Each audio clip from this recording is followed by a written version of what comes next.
boy Rob back with another video. Now, for a few months here, I have been biting my tongue, trying not to say anything about 1D&D. I was just going to kind of let everyone else do their thing, but finally, I'm going to weigh in. I'm going to give my opinion on the situation. And what better video to react to than a video by Discourse Mins? So we are going to let her run it. I'm going to take breaks in here and let you guys know how I feel about it. I got the black hoodie on, so you know what that means, guys. Enjoy the video.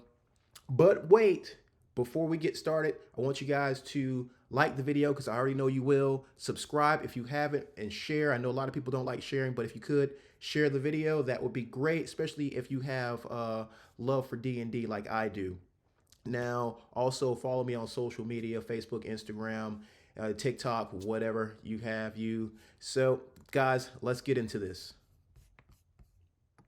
There is a huge scandal occurring in the Dungeons and Dragons sphere right now. The role-playing community is basically in meltdown. I haven't seen this much conversation online since Orion was accused of cheating in Critical Role, and it's not an... So, guys, I don't really watch Critical Role. I know we're just kind of getting into this. I've watched not really even a full episode, but there's just something about just sitting there watching someone else play D&D that's not really entertaining to me. We need to touch on this some more as far as like, you know, what you guys like to watch as far as role playing and stuff. But let's continue. To say that this is probably the most important moment in D&D's history, at least within the last couple of decades. This could be true. Yeah, I mean, I could see it being this situation being very important to D&D. From just after the period of time when the Puritans and their big hats were prowling the steam tunnels hunting for role players to burn, and the upcoming scandal of 2031 when all the DMs get replaced by AI. It's coming. I'm talking, of course, about 1D. Well, there's some shitty DMs out there, so that might not be a bad thing. But there are some really good ones. But the really good DMs, the amazing DMs will always prevail. We're going to always want them to DM our games. I like to think of myself as a pretty damn good DM. The new edition of Dungeons & Dragons that is designed to go digital. The one that is being built alongside a virtual tabletop so that Wizards of the Coast, the owners of Dungeons & Dragons, can design it to rinse as much money out of players as possible. And their business. I mean, they got to do what they got to do. I mean, you know, I haven't seen any numbers for anything yet. I have no idea how much they're going to be charging people to play on this service that they're going to be offering. But, I mean, I always look at it like this, you know, within reason here. But if a company wants to charge for their product, let them charge for their product as long as it's reasonable, I believe. And, you know, we're going to vote with our wallets. And, I mean, that's just kind of how things go. That's just kind of the natural flow of things. That doesn't sound fun. Where have I seen this one before? Oh, the ads. Killing me with the ads. No, not everyone is concerned. There has been a multitude of responses to 1D&D and the VTT tabletop system that's coming alongside it. Some of these responses, though, I think are very unhelpful and I put my screen in like just the wrong spot. We're missing all the like thumbnails. As consumers to push back on excessive corporate greed. There is a not insignificant proportion of people saying that worrying about the monetization of 1D&D at this juncture is just being alarmist. That it's a doomsaying. That those of us who are concerned about this upcoming crisis are merely screeching that the sky is falling. Well, they got to make videos. I mean, we all got to make videos. I'm here making videos. Sorry, my printer's going off in the background here. Guys, I think I'm interested. I'm interested to see where this goes, and how they unveil this and how the whole system will act. I mean, I've heard that they're using like the Unreal Engine to visualize this tabletop experience. So that, I mean, it's gonna look good. I mean, from the introduction video I saw a few weeks back, it looked cool. Now, I know that games like actual sitting in front of people playing D&D is getting scarce. I know a lot of people have migrated over to just playing fully, digital or virtual. And so, it could be just the changing of times. We don't do everything like we used to. I mean, look at just the plethora of products that we have now for tabletop to be in person, as far as miniatures and just dungeon maps and stuff like that, and terrain and stuff. It's crazy. 3D printing has just opened the floodgates as well. So I mean, we have pushed it to the max as far as what we can do, sitting down in front of each other. So why not have this be the next iteration of D&D and how we do tabletop? But I don't screech!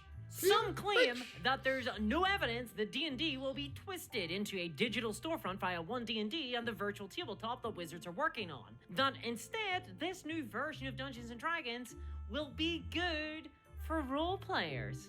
To this, I say, hey, you don't need a weatherman to see which way the wind is blowing here. The overall community reaction of fear, anger, and alarm is perfectly reasonable in my opinion, because the Wizards of the Coast have told us, let me repeat this, they have told us what their plans are with the brand of D&D. The D&D community is extremely worried right now about excessive monetization of D&D, and that fear isn't being excessive monetization on the brand could be a problem.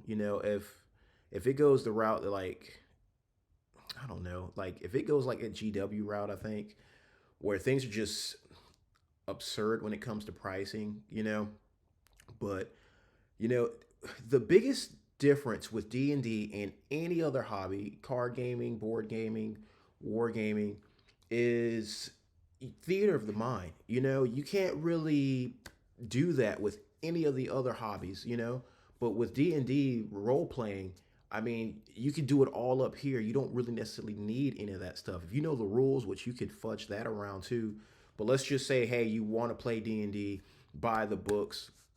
I mean, you can do that theater of the mind all day long, and not give them a dime. So will you be like forced into buying these products from Hasbro and Wizards of the Coast? No, not really. So on blind speculation. It's based on the plans that have been revealed to Hasbro shareholders. It's based on the things that the president of Wizards of the Coast have said with her mouth from those words. Something like that. Let me directly quote Cynthia Williams, president of Wizards of the Coast here. In regards to 1D&D, she said, digital will allow us to offer a lot more options to create rewarding experiences post-sale that helps us unlock the type of recurrent spending you see in digital games, where more than 70% of the revenue in digital gaming comes post-sale.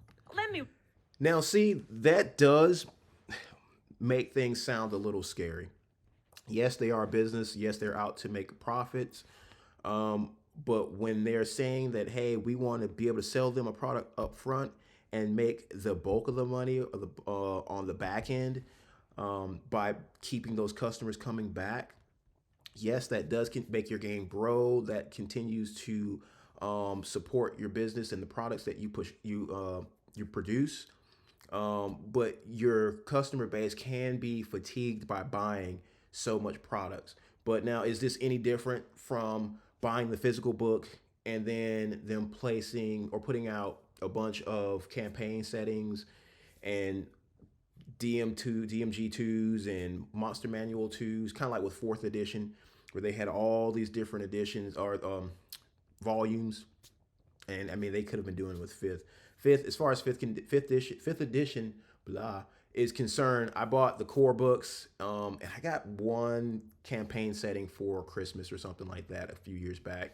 But that was it for me for 5th edition. I play 5th edition almost religiously, but I don't need like all those aids and assets to have a good game. I got a crap ton of miniatures, and I've got a bunch of terrain and stuff, and that's kind of all I really need. The rest of the game, it's up here as far as the creative side of making a campaign for my players. All right. This corporate talk through the bullshit translation device. This means subscription fees and or microtransactions in a D&D digital storefront. Or, more likely, both of these things. They are coming. So, it's going to be like, I'm thinking you get your miniature, and you guys may already know. Guys, let me know in the comments if you already know the business model for this, and like you like, no, they're going to do the A, B, C, and D, and that's how they're going to push it to the customer. But I'm thinking you get like your digital miniature, and then you can kind of outfit them with different skins and stuff like that, outfits, weapons, and stuff, which I think is actually fairly freaking cool. If it's something that you can put on like the VR headset, and you're in that room with your friends and you're moving models around, dude, I'd totally buy into that. I'm not gonna even lie to you guys, because what that will do is kind of put me in that atmosphere with my players, and not feel too much like a video game. You know, if it's like a video game, you know, if it's cool effects going off and stuff like that, and you probably have to pay for those effects, that's different. But I think this is going to really come down to is how much they're going to charge for these subscriptions and all these add-ons and stuff. Because, I mean, I spend money on gaming anyway, so... To Dungeons and Dragons. That's what the president of Wizards of the Coast is telling shareholders while on a phone call with Chris Cox, the CEO of Hasbro, Wizards' parent company. And I'm of the opinion that if someone tells you who they are, you should take them at their word. It's not alarmist to worry about what Wizards plan for the future of D&D. They've told us their plans, and their plans are the scandal. We know what this recurrent spending looks like. It will be like any other modern video game digital storefront. Okay. This isn't an assumption. Hi, my name is Robert. Sorry about the ads, guys. I'm a chef living with type 2 diabetes. As soon as I eat can, something. skip that. This All right, is back at just it. taking Wizards of the Coast at their word. They are the ones telling us that video games are their inspiration. So as a D&D player, you can expect subscription fees, battle passes, loot boxes, skins, all of these in your future if we just simply listen to what Wizards of the Coast are telling us. This is what revenue post-sales looks like. And it wasn't unpredictable either. Wizards have... So one thing, let me stop this real quick. I'm interested in seeing how they will implement like the creativity of like map design and stuff. I know, you know, with the Unreal Engine and stuff like that, it can kind of, you can kind of give it like a starting, you know, idea. It can kind of, you can start out with an idea and it will kind of just migrate off of that, you know, and it'll kind of develop the world off of that. So I'm kind of interested in seeing how that will pan out and like, and how my vision for my world, for my players, how it's going to come through. But, you know, again, I don't play video games, and I really don't play video games that's got like a lot of like, you know, in-store shops and stuff like that, or whatever it's called. I don't even really know anymore. But it's, I don't know why I'm playing with this paintbrush on the side. So it's, I'm not too scared of what's going to happen. I don't think it's just going to make D&D crash and burn. You know, this is something similar that they tried with 4th edition. It didn't work with 4th edition. I think as far as where technology is, I need to put that down. I think we're in a good spot for them to do something like this. But, you know, as long as they don't go crazy and get heavy-handed with it and try to just like bleed us dry, I think it'll be, for the most part, accepted amongst the community, and I think most people in the community are going to enjoy this. You know, at least younger players. I think anyone that's under 30 will probably prefer this. Hell, probably under 35 will probably prefer this as their method of playing D&D. witnessed D&D explode in popularity, and now they are trying to aggressively monetize it and squeeze the existing player base for all they're worth. I hate to say this, but it is a tale as old as time, or at least the 1800s. Hell, the CEO of Hasbro is a Microsoft executive originally. That's where he cut his teeth. So he knows how to make money, basically. You know, they know how to monetize every last cent out of something, so. He's seen all his billionaire buddies rolling about in cash over in FIFA land, and now he wants a slice of that pie too. This ain't innovation to him, this is business as usual. And Wizards have begun laying... It's really weird that a person like this, like, she's like kind of going off on a rant about this, but, you know, she plays like Warhammer. You know, you probably spend or have spent far more than in your hobby playing Warhammer than most of us have spent, you know, with all of our hobbies combined. If you're a role player, war gamer, board gamer, I don't know, maybe board gaming might be that second close, or a close second. But yeah, I'm just like, I would think anyone that plays Warhammer would be kind of like, it is what it is, you know, and just move on. So it's pretty surprising to me that she cares this much about, you know, Hasbro and Wizards of the Coast trying to make some extra money and beyond, you know, selling their books and their IP to companies like WizKids to produce miniatures. For this transition already. Just recently, they let us know that they are changing the D&D open game license to no longer cover third-party virtual tabletop services like Foundry, VTT, because they don't want those third parties competing with their own virtual tabletop service in the future. Please. Now, so that, you know, that makes sense. That makes sense to me because you can't have competitors benefiting off of your product per se, or your IP, you know.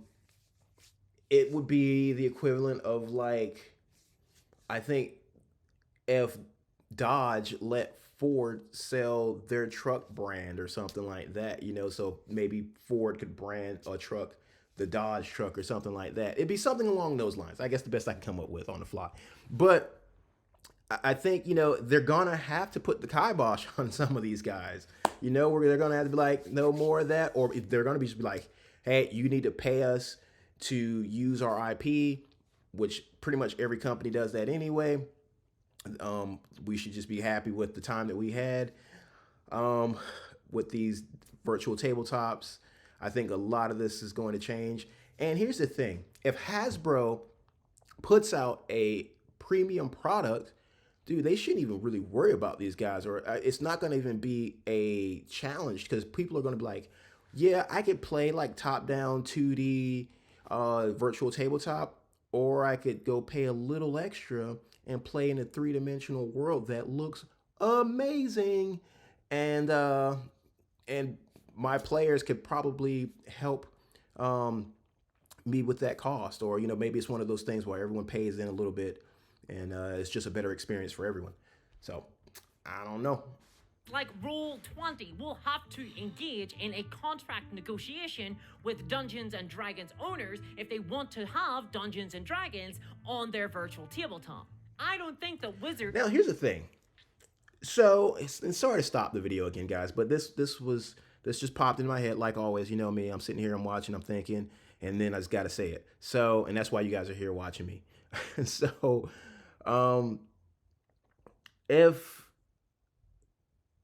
do you really need to have or pay for the D&D IP to be playing on a virtual tabletop? I mean, because here's the thing.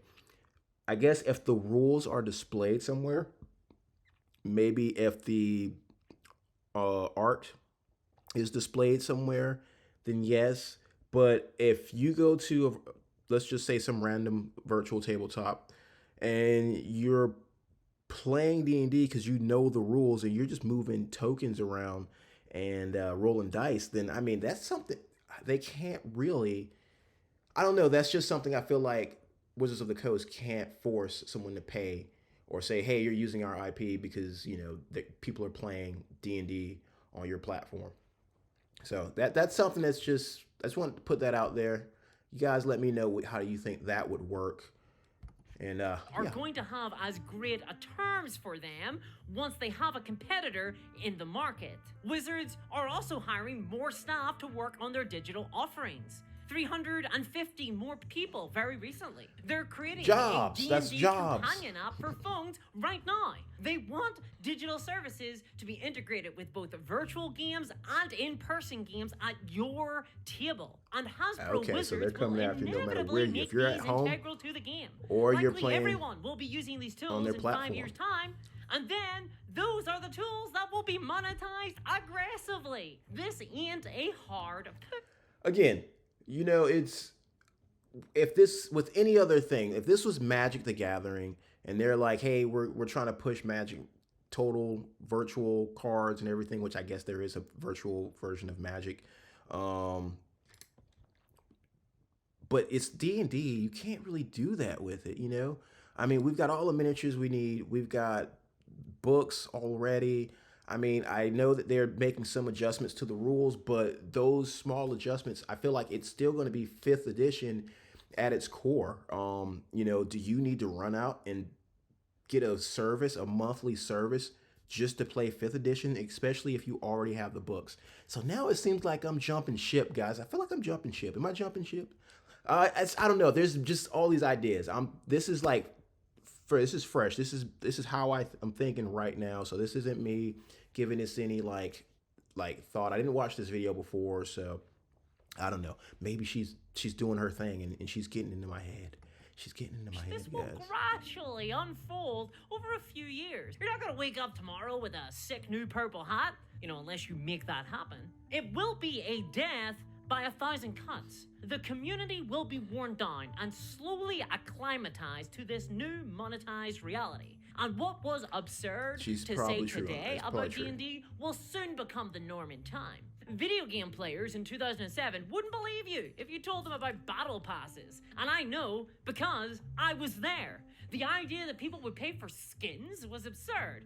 Horse armor. And yet, loot boxes, season passes, weapon skins, cosmetic battle passes, and more are inextricably linked to video games in the modern era.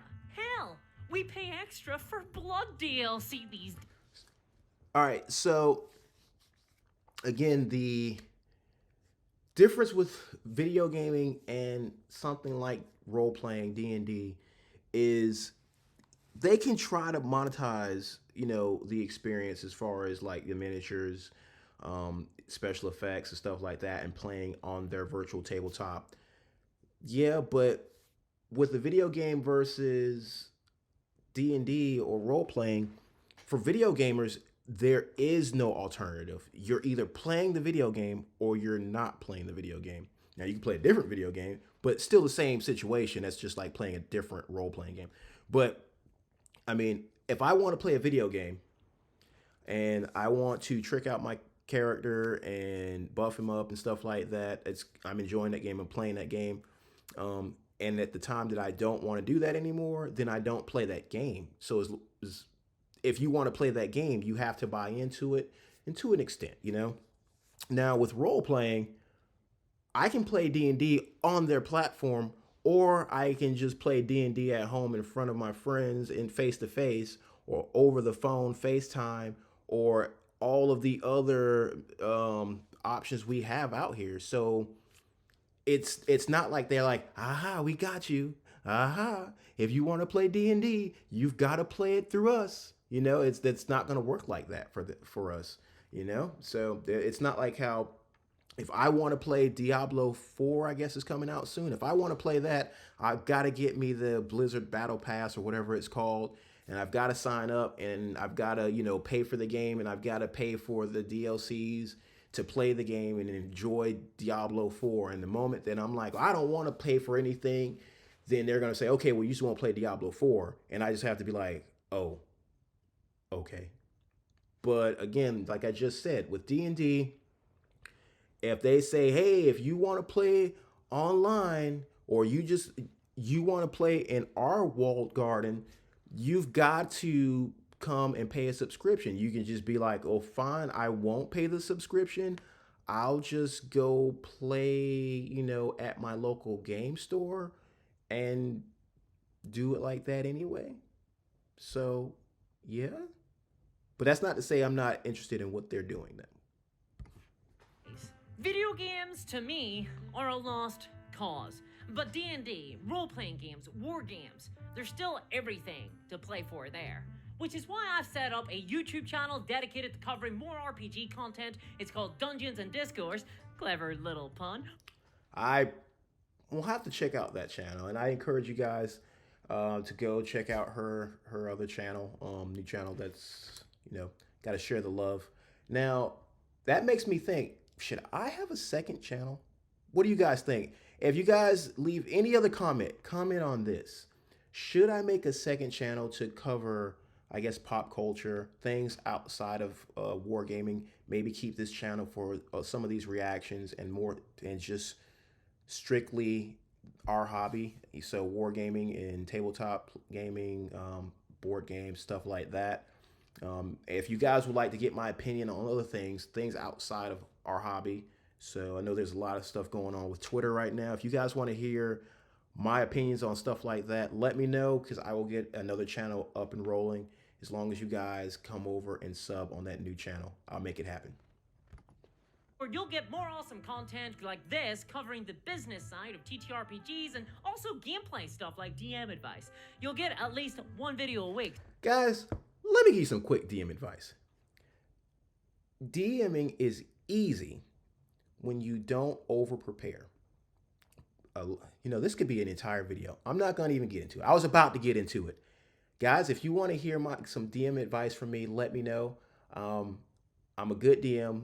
I say that because every game that I play, people are enjoying. They're laughing their asses off. We play for like 3 hours. I usually put the cap on it at 3 hours. And I've got emails and stuff like that from people, friends and stuff like that, saying they really enjoy the game. So it's just the style of DMing I do. I like to make everything very visually appealing as well. I don't overplan, never overplan.